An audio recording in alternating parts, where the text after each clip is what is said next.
بسم اللہ الرحمن الرحیم نحمد اللہ تعالی ونصلی علی رسولہ الکریم اما بعد۔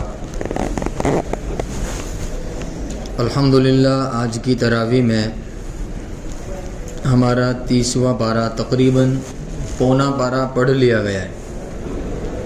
آئندہ کل انشاءاللہ تعالی سورہ والضحیٰ سے ختم قرآن تک انشاءاللہ تعالی ہماری تراویح پوری ہو جائے گی، یعنی قرآن پاک مکمل ہو جائے گا۔ اللہ رب العزت قبول اور منظور فرمائے۔ 27ویں پارے میں اللہ رب العزت نے ایک سورت نازل فرمائی ہے جس کو ہم سورہ رحمان سے یاد کرتے ہیں۔ سورہ رحمان بعض روایات کے مطابق مکۃ المکرمہ میں نازل ہوئی اور بعض روایات کے مطابق مدینہ المنورہ میں نازل ہوئی۔ بہرحال اس کا نام رحمان اس لیے اللہ رب العزت نے رکھا ہے کیونکہ کفار مکہ اللہ رب العزت کے اس نام سے واقف نہیں تھے۔ رحمان جو نام ہے اللہ رب العزت کا، یہ نام کبھی بھی پہلے کسی نے سنا نہیں تھا۔ یہ سورت نازل ہوئی تو لوگوں کو پتہ چلا کہ رحمان بھی اللہ کا نام ہے۔ ایسے ہی کتابوں میں لکھا ہے کہ اللہ کے نبی کا جو نام رکھا گیا ہے محمد، یہ آدم علیہ السلام کی نسل میں اس سے پہلے کسی کا بھی نام نہیں تھا۔ اللہ کے نبی صلی اللہ علیہ وسلم وہ پہلے شخص ہیں جن کو محمد نام دیا گیا۔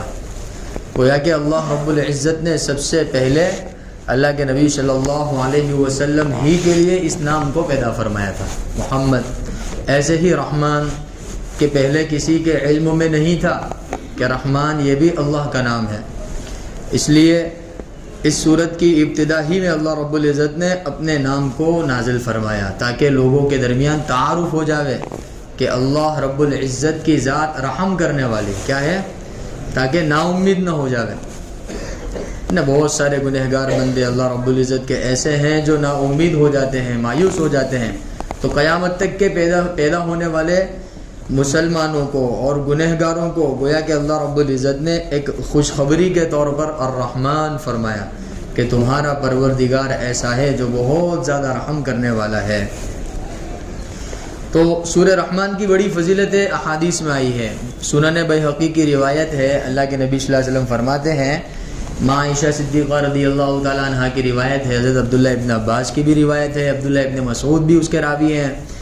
یہ تمام حضرات فرماتے ہیں کہ اللہ کے نبی صلی اللہ علیہ وسلم کو ہم نے یہ کہتے ہوئے سنا، اللہ کے نبی صلی اللہ علیہ وسلم نے فرمایا کہ جو شخص سورہ رحمان، سورہ واقعہ اور سورہ حدید، یہ سلنگ 3 صورتیں ہیں، پہلے سورہ رحمان ہے، پھر اس کے بعد سورہ واقعہ ہے، پھر اس کے بعد سورہ حدید ہے۔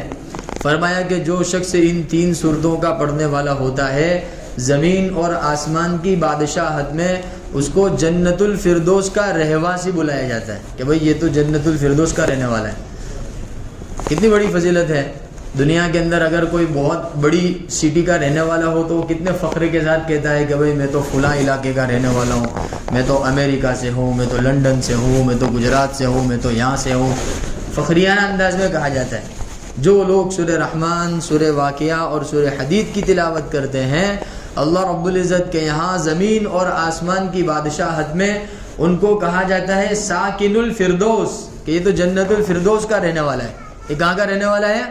جنت الفردوس کا۔ فرشتوں کے درمیان اس کے مذاکرے ہوتے ہیں، ہاں نام لے کر کہا جاتا ہے کہ فلاں فلاں فلاں فلاں فلاں، کہ یہ کون ہے؟ کہ جنت الفردوس کا رہنے والا ہے۔ حالانکہ وہ تلاوت کہاں کر رہا ہے؟ ابھی زمین پہ تلاوت کر رہا ہے، وہ اپنے گھر میں تلاوت کر رہا ہے، وہ اپنے بستر پہ تلاوت کر رہا ہے، وہ مصلی پہ تلاوت کر رہا ہے، وہ مسجد میں تلاوت کر رہا ہے، وہ بازار میں تلاوت کر رہا ہے رحمان کی۔ وہ کہاں تلاوت کر رہا ہے؟ اپنے کاروبار میں، اپنی تجارت میں تلاوت کر رہا ہے، لیکن آسمانوں میں کیا پکارا جا رہا ہے؟ ساکن الفردوس، کہ یہ تو جنت الفردوس کا رہواسی ہے، یہ تو وہاں کا رہنے والا ہے۔ ایک اور روایت میں آتا ہے، حضرت جابر بن عبداللہ رضی اللہ تعالیٰ عنہ فرماتے ہیں کہ ایک مرتبہ اللہ کے نبی صلی اللہ علیہ وسلم نے ہمارے سامنے سورہ رحمان تلاوت فرمائی۔ شروع سے لے کر اخیر تک اللہ کے نبی صلی اللہ علیہ وسلم نے سورہ رحمان پڑھی، سب صحابہ کرام خاموش رہے۔ اللہ کے نبی صلی اللہ علیہ وسلم نے فرمایا، کیا بات ہے کہ میں تم کو دیکھ رہا ہوں کہ تم بالکل خاموش ہو؟ اس سورت کو سن کر تمہاری زبان سے کوئی گفتگو میں نے نہیں سنی، جبکہ میں نے یہ سورت لیلۃ الجن میں جناتوں کی جماعت کے سامنے تلاوت کی تو جب بھی اس صورت کے اندر فَبِأَيِّ آلَاءِ رَبِّكُمَا تُكَذِّبَانِ آتا تو وہ جناتوں کی جو جماعت تھی وہ تب یوں کہتے ہیں کہ ہم نے اللہ رب العزت کی کسی بھی نعمت کی ناشکری نہیں کی اور ہم اللہ رب العزت کو معبود برحق مانتے ہیں۔ اللہ کے نبی نے فرمایا کہ مجھے تو ان کی بات بہت پسند آئی، تم کیوں خاموش رہے؟ تم بھی تو کہتے ہیں کہ جب اللہ رب العزت فرماتا ہے اس صورت میں فَبِأَيِّ آلَاءِ رَبِّكُمَا تُكَذِّبَانِ، اس کا ترجمہ ہوتا ہے بتاؤ تو صحیح کہ تم اپنے پروردگار کی کون سی نعمتوں کو ٹھکراؤ گے، کون سی نعمت کی تم ناشکری کرو گے، کون سی نعمت کو جھٹلاؤ گے۔ تو وہ جناتوں کی جماعت تھی، ان کا جواب تو یہ تھا کہ ہم کبھی بھی اپنے رب کی نعمتوں کو نہیں جھٹلائیں گے۔ تو تم نے کچھ کیوں نہیں کہا؟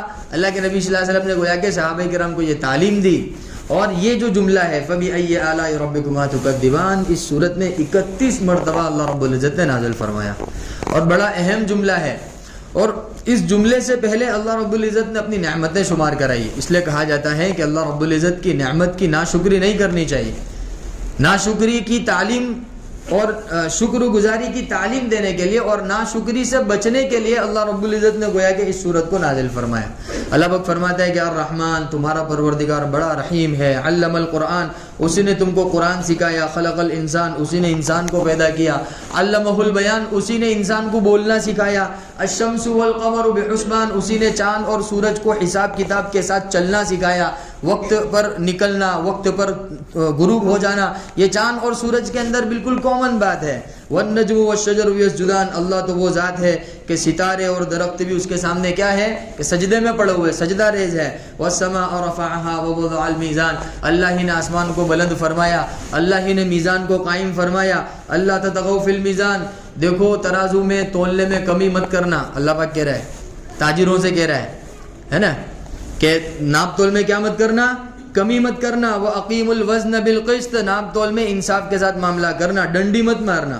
لا تخسروا المیزان، کہ کمی مت کرنا، جب بھی دینا بالکل کہنا جھکتا دینا۔ حضرت شعیب علیہ السلام کی قوم جو تھی وہ اپنے آپ کو بڑا عقل مند سمجھتی تھی اور وہ بڑی تاجر قوم تھی، ان کا دماغ کے ساتھ تاجرانہ دماغ تھا، تو وہ ناپ تول کے اندر بہت کمی کرتے تھے۔ تو اللہ رب العزت نے حضرت شعیب علیہ السلام کے ذریعے ان کے اوپر ایسی ہی آیات نازل فرمائی تھی، اوفوا الکیل والمیزان بالقسط، کہ بھائی ناپ تول میں کمی مت کرو۔ تب بھی وہ نہیں مانے تو اللہ رب العزت کا عذاب ان پر مسلط ہوا۔ اب آپ اندازہ لگائیے کہ ناپ تول میں کمی کرنا اللہ رب العزت کو کتنا ناراض کر دیتا ہے کہ اللہ رب العزت کا عذاب نازل ہوتا ہے۔ تو لہذا یہ آیت گویا کہ اللہ رب العزت نے تاجر حضرات کے لیے بیان فرمائی ہے کہ وہ خرید و فروخت کے اندر کس سے کام لے وے، انصاف سے کام لے وے، نا انصافی اور خیانت سے کام نہ لے وے۔ پھر اللہ رب العزت نے فرمایا فی والارض وضعها للانام، اللہ ہی نے زمین کو بالکل بچھا دیا اور تمام مخلوقات کے فوائد اس کے اندر اللہ رب العزت نے خاص کر انسانوں کے فائدے کے لیے فیہا فاکہۃ، اللہ نے اس میں میوے پیدا کیے، والنخل ذات الاکمام، خوشے والی کھجوریں اللہ رب العزت نے پیدا کی۔ حضرت عمر فاروق رضی اللہ تعالیٰ عنہ کے زمانے میں مصر کا ایک بادشاہ تھا، اس نے ایک خط لکھا حضرت عمر فاروق رضی اللہ عنہ کو اور کہا کہ ہمارے یہاں کا ایک سفیر آپ کے یہاں سے تشریف لایا ہے، ہمارے یہاں آیا ہے۔ خط میں وہ کہہ رہا ہے، مقوقس بادشاہ کی نسل میں وہ بادشاہ تھا، اس نے حضرت عمر فاروق رضی اللہ عنہ سے کہا کہ میں نے سنا ہے کہ آپ کے علاقے میں ایک ایسا درخت ہے کہ جو نکلتے وقت موتیوں جیسا ہوتا ہے اور پھر اس کی خوبصورتی بڑھتی جاتی ہے، اور طرح طرح کی اس نے جو تورات اور انجیل کے اندر اس درخت کی کیفیات لکھی تھی وہ سب کیفیات اس نے لکھ دی، اور کہا کہ یہ تو بڑا قیمتی درخت ہیں اور ہماری کتابوں میں لکھا ہے کہ یہ درخت تو جنت کا درخت ہے۔ تو بولا یہ درخت آپ کے یہاں پایا جاتا ہے؟ حضرت عمر فاروق رضی اللہ تعالیٰ عنہ نے اس خط کے جواب میں ایک اور خط لکھا اس کو، مقوقس کے خاندان کے بادشاہ کو، اور اسے کہا کہ بھائی ہمارے یہاں تو یہ بکثرت پائے جاتے ہیں، اور یہ درخت کون سے درخت کہلاتے کہ کھجور کے درخت کہلاتے ہیں۔ تو اللہ رب العزت کے نبی حضرت محمد صلی اللہ علیہ وسلم جس علاقے میں نبی بنا کر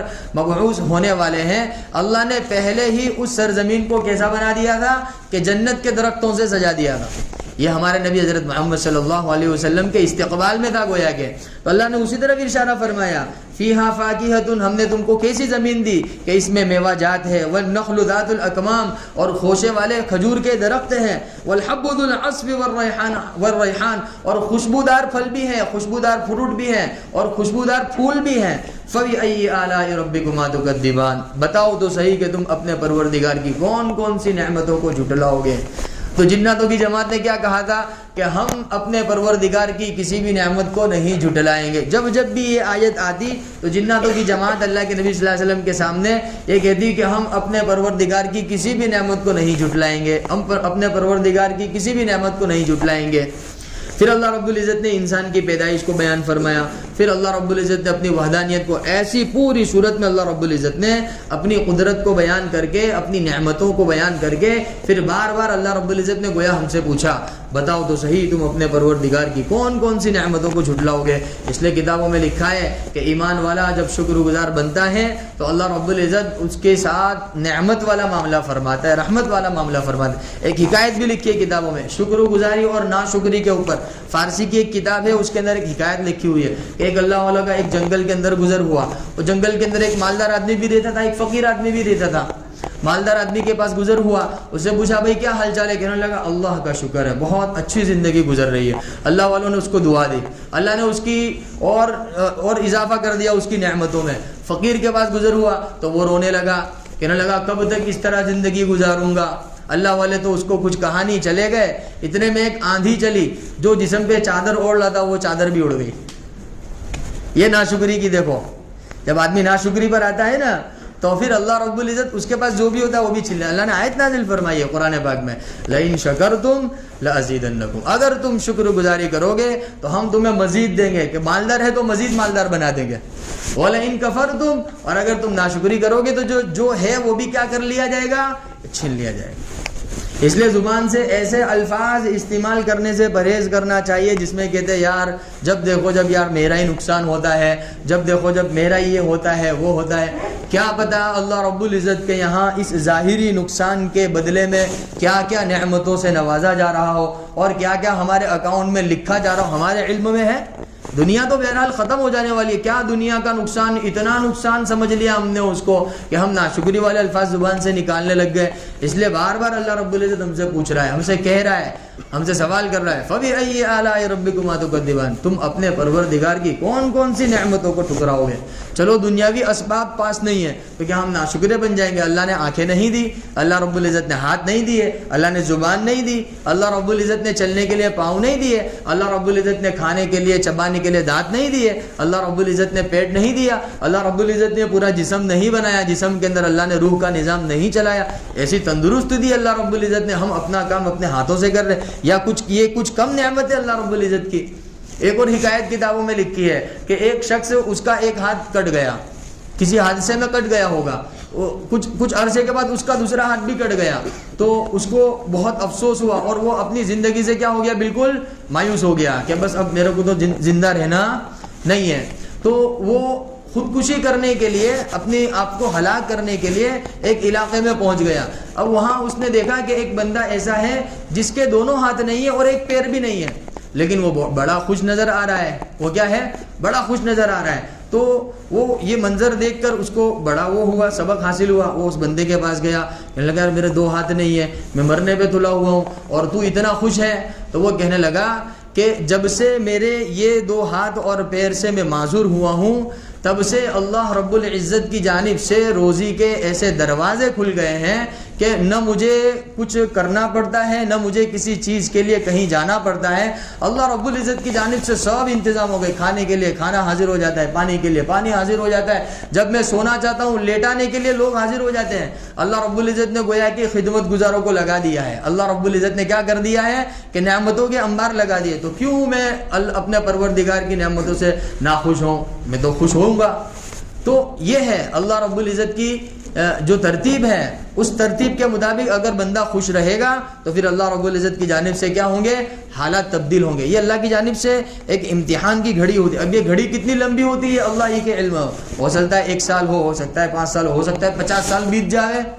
ہاں وہ اسی مرتبہ ایسا ہوتا ہے کہ بچپنا جوانی پوری کیا ہے کہ بہت حالات کے اندر گزر گئے, عمر کے بالکل اخیر پڑاؤ میں کہ کیا ہوا کہ اللہ رب العزت کی جانب سے وسعتیں ہوئی. اس لیے انتظار کرنا ہے. کیا کرنا ہے؟ انتظار کرنا ہے, شکر کرتے رہنا ہے, اللہ رب العزت کا شکر بجاتے رہنا ہے, اور اللہ رب العزت کے شکریانے والے الفاظ اپنی زبان سے نکالتے رہنا ہے. بار بار الحمدللہ پڑھنا, سبحان اللہ پڑھنا, اللہ اکبر پڑھنا, اللہ رب العزت کی کبریائی, اللہ رب العزت کی تعریف بیان فرمانا. یہ اس صورت کا مقصد ہے, کیونکہ کفار مکہ بڑے ناشکر تھے. اللہ نے بڑی خوبصورت سرزمین عطا فرمائی تھی, تب بھی اللہ کے نبی صلی اللہ علیہ وسلم کو تانے دینا وغیرہ وغیرہ. تو اللہ رب العزت نے ایسے ہی لوگوں کے لیے صورت نازل فرمائی, ایسے منافقوں کے لیے بھی نازل فرمائی. منافقوں کو اللہ رب العزت نے ایک موقع دیا اللہ کے نبی صلی اللہ علیہ وسلم کے دستے مبارک پر. انہوں نے کلمہ بھی پڑھ لیا, لیکن بعد میں کافروں کے بہکاوے میں آ کر, یہودیوں کے بہکاوے میں آ کر ایمان جیسی نعمت کا کیا کرنے لگے, وہ ناشکریانہ کرنے لگے. تو پھر اللہ رب العزت نے صورت نازل فرمائی کہ تم اللہ کی ناشکری کرتے ہو, ذرا دیکھو تو صحیح کہ اللہ رب العزت نے تمہارے لیے کیا کیا پیدا نہیں کر دیا. پھر اخیر میں اللہ رب العزت نے ارشاد فرمایا تبارک اسم ربک ذو الجلال والاکرام, کہ آپ کا پروردگار اور آپ کے پروردگار کا نام یہ سب بلند و بالا ہے. اللہ رب العزت کو نہ کوئی جھکا سکتا ہے, نہ ہی اللہ رب العزت کا کوئی مقابلہ کر سکتا ہے. اللہ جو چاہے کر سکتا ہے, اللہ جس کا چاہے مقابلہ کر سکتا ہے, اللہ جس کو چاہے آباد کر سکتا ہے, اللہ جس کو چاہے مٹا سکتا ہے, اللہ جس کو چاہے خوشی دے سکتا ہے, اللہ جس کو چاہے غم دے سکتا ہے. اللہ کرے ہمیں یہ سب باتیں سمجھ میں آ جاوے اور ہم بھی شکر گزار بندے بن جاوے, اور نہ شکری سے اللہ رب العزت ہماری بھی حفاظت فرماوے, پوری امت مسلمہ کی حفاظت فرماوے, اور اللہ رب العزت اس مصیبت سے ہماری نسلوں کو بھی محفوظ فرما دے. سبحان اللہ.